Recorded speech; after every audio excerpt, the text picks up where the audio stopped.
आकाशवाणी औरंगाबाद. वैभवी जोशी ठळक बातम्या देत आहे. सरकारी नोकऱ्यांमध्ये नोकरीसाठीची वयोमर्यादा विधवा, घटस्फोटित महिला आणि विभक्त महिलांसाठी 35 वर्षांपर्यंत शिथिल करण्यात आली आहे. अनुसूचित जाती आणि अनुसूचित जमातींच्या महिलांसाठी ही वयोमर्यादा 40 वर्षे इतकी आहे. कर्मचारी तक्रार निवारण आणि निवृत्ती वेतन विभागाचे मंत्री डॉ. जितेंद्र सिंग यांनी लोकसभेत ही माहिती दिली. अ आणि ब श्रेणीच्या नोकऱ्यांसाठी वयोमर्यादेत ही शिथिलता 1990 सालापासून दिली जाते. मात्र त्यात स्पर्धा परीक्षांद्वारे थेट घेतल्या जाणाऱ्या उमेदवारांचा समावेश नाही, असंही त्यांनी स्पष्ट केलं. अतिवृष्टीत नुकसान झालेल्या घराची भरपाई केंद्र शासनाच्या नियमाप्रमाणे देण्यात येते.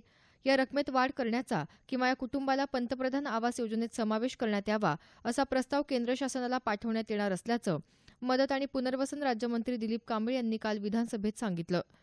रायगड जिल्ह्यातल्या पूरग्रस्त कुटुंबाला नुकसान भरपाई देण्यासंदर्भातल्या प्रश्नाला उत्तर देताना ते बोलत होते.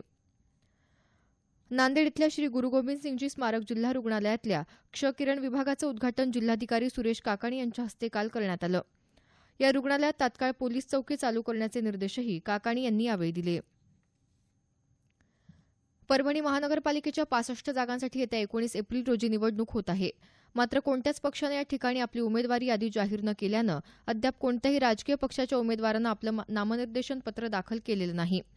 भारतीय जनता पक्ष, शिवसेना, काँग्रेस, राष्ट्रवादी काँग्रेस पक्ष या सर्वच पक्षांनी शहर विकास आघाडी स्थापन केल्यानं परभणी महानगरपालिका निवडणुकीसाठी मोठ्या प्रमाणावर उमेदवारी अर्ज येण्याची शक्यता व्यक्त होत असल्याचं आमच्या वार्ताहरानं कळवलं आहे.